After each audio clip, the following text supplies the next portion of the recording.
खास कैटेगरी नहीं है, इसीलिए इंक्लूजन का महत्व है। एक तो इंक्लूजन स्त्रियों का, आप कल्पना करिए कि जब आजादी मिली तो उस वक्त स्त्रियों की जब का जो साक्षरता दर था वो 10% के आसपास था। आप आज 71 से 80% के बीच में है। नई जनगणना हुई नहीं है तो 80% हम मानकर चलते हैं, 80%, 85% के आसपास, क्योंकि उसकी पहले वाली जो जनगणना थी वो 70% से थोड़ा ऊपर साक्षरता दर था। तो हम इस दिशा में हासिल कर रहे हैं। अब ये जो इंक्लूजन का प्रसंग है, स्त्री एज ए होल, और स्त्री चूंकि भारत के संदर्भ में बात करेंगे तो भारत के संदर्भ में चूंकि ग्रेडेड इनइक्वालिटी वाला समाज है, ग्रेडेड संरचना वाला समाज है, यानी कई जातियां, जाति के ऊपर जाति, जो केलन के पात, जो ये रैदास की पंक्ति है, तो वो केलन के पात की तरह है। और जो जाति व्यवस्था है भारत में, उसमें कथित जो नीचे की जातियां हैं, बाबा साहब कहते हैं कि कथित नीचे की जो जातियां हैं उसके प्रति उसी क्रम में नफरत या अपमान का वो एक व्यवस्था है। ऊपर वाली जाति नीचे वाली जाति को नीचे, और जो कथित ऊंची जातियां हैं तो उसी क्रम में सम्मान की व्यवस्था है। तो महिलाएं भी उसी में जी रही हैं। तो महिलाओं का भी एक खास किस्म का एक जो होमोजेनाइज्ड कैटेगरी है उससे अलग एक कैटेगरी नहीं है, कई तरह की महिलाएं इस देश में ही, इस देश के बाहर जैसे ब्लैक मूवमेंट है, ब्लैक वुमन मूवमेंट है, ब्लैक वुमन राइटिंग है, तो ब्लैक और व्हाइट का भी प्रसंग है, क्षेत्र का भी प्रसंग होता है। अफ्रीका की महिला, अमेरिका की महिला, भारत की महिला, बांग्लादेश की महिला, तो ये भारत के भीतर का तो हमने कहा है। तो ये है, तो इसमें जब इंक्लूजन की बात होती है तो इस पूरे समग्रता, पूरी कैटेगरी को देख करके स्त्री विमर्श एक प्रस्तावना पेश करता है कि इक्वालिटी हो, तो इक्वालिटी इन तमाम जो स्त्रियां अलग अलग उसमें जी रही हैं या जीने के लिए बाध्य हैं, या अलग अलग जो परिवेश में होने के कारण जो वंचनाएं भी हैं, और कभी कभी ऐसा लगता है कि कोई उसको कहते हैं पैट्रियार्की, कई बार आपको कुछ अवसर भी देता है। तो उस हिसाब से वो अलग अलग स्थितियां स्त्रियों की है। लेकिन आज जो मैं बात, चूंकि हमने कहा कि अपनी बात थोड़ी सी करके मोनोलॉग में रख करके आप लोगों से भी बात करना चाहूंगा, तो आज मैं थोड़ी सी जो बात करना चाहता हूँ, एक सकारात्मक पिक्चर देना चाहता हूँ। हमने 70-75 सालों में क्या हासिल किया है वो बताना चाहता हूँ, क्योंकि हम लोग कई बार आदी होते हैं, एक जो पीढ़ी है वो पीछे की जो नई पीढ़ी आ जाती है तो हम लोगों को लगता है कि चीजें खत्म हो रही हैं। लेकिन सच्चाई ये है कि किसी भी समानता की लड़ाई में लगातार हम हासिल किए जा रहे हैं, और बेहतर होता तो बेहतर है। लक्ष्य हमेशा हमारा आगे बढ़ता चला जाता है।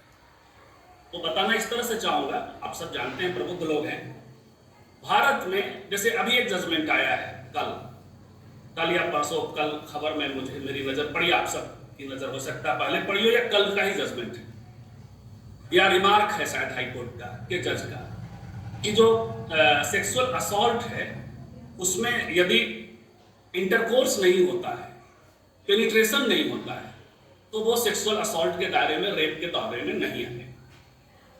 अब पीछे चले गए हमने तो बहुत कुछ हासिल किया, उस हासिल की बात अभी हम करने जा रहे हैं।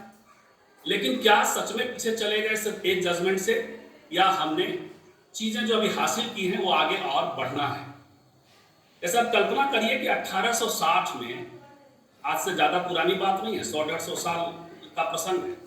1860 में जब कानून बना स्त्री पुरुष की शादी को लेकर के, खास करके कंसेंट एज को, सेक्सुअल कंसेंट को लेकर के, तो वो था 10 वर्ष बच्ची।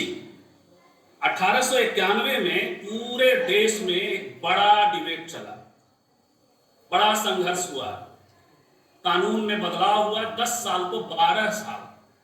तब अंग्रेज थे यहाँ। 1891 में वो ईस्ट इंडिया कंपनी का शासन खत्म हो गया था और सीधे विक्टोरिया शासन था। तो उस वक्त 10 साल से 12 साल करने की कोशिश की। भारत के जो कुछ राष्ट्रवादी लोग थे, जैसे बाल गंगाधर तिलक वगैरह, वो कह रहे थे कि हमारी परंपरा में हस्तक्षेप अंग्रेज कर रहे हैं, ये नहीं करना चाहिए। लेकिन उस समय एक बहुत बड़ा वर्ग था भारतीयों का ही जो इस बदलाव के साथ था। तो 1891 में 12 हुआ, 1829 में 14 हुआ, 1929 में, 1940 में वो जाके 78 में जाकर के लड़कियों का कंसेंटेज 18 और लड़कों का कंसेंटेज 21 हुआ। अब यह सतत प्रक्रिया है, इसलिए मैं कह रहा हूं कि बदलाव का जो इक्वलिटी की तरफ हम बढ़ते हैं तो सतत प्रक्रिया के तहत बढ़ते हैं। 18-21 हुआ। इसके अलावा एक कुछ और दृश्य हम दिखाते हैं। यदि हम ये इस फॉर्म में देखें कि दुनिया खराब हो रही है, तब तो आपको सतयुग अच्छा लगे। हालांकि टाइम फ्रेम सतयुग कलयुग में नहीं होता है, इसीलिए मैं दिखाना चाह रहा हूं कि जो संविधान आधारित व्यवस्था बनती है, लोकतंत्र की व्यवस्था बनती है, तो कैसे प्रगति हो रही है। 70 के दशक में पूरे देश में एक बड़ी आवाज उठी, वो है मथुरा बलात्कार मामला। वो गढ़चिरौली की एक आदिवासी लड़की, 16 साल की लड़की के साथ कस्टोडियल रेप हुआ, पुलिस वालों ने रेप किया और वो उसकी लड़ाई लड़ते हुए सुप्रीम कोर्ट से मथुरा हार गई।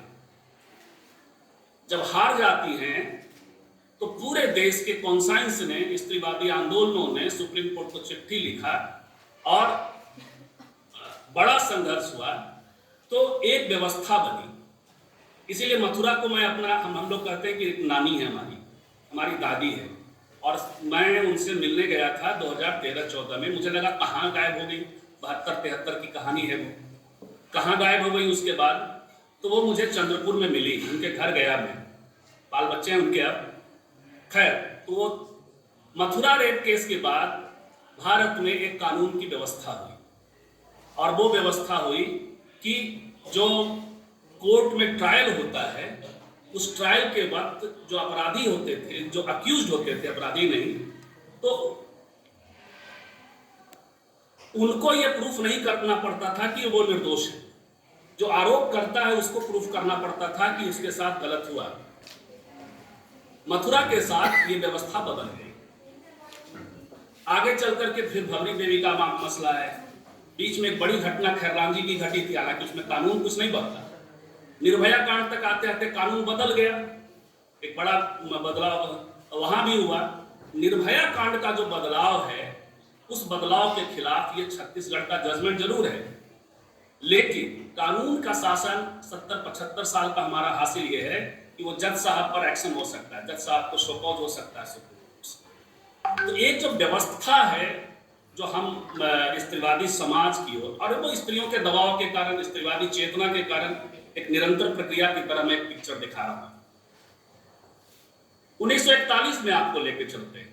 1941 में इसी समाज में, और समाज थोड़ा आपके साथ, चूंकि आप जिस तरह के आप समाज हैं, हमने कहा ग्रेडेड इनइक्वालिटी वाला समाज है, स्त्री पुरुष के मामले में भी यहाँ जो सिस्टम है वो हाई कास्ट हिंदू मेल का है, यानी ऊंची जाति का पुरुष, उसकी व्यवस्था बनाई हुई है, तो टाइम लगता है उसमें।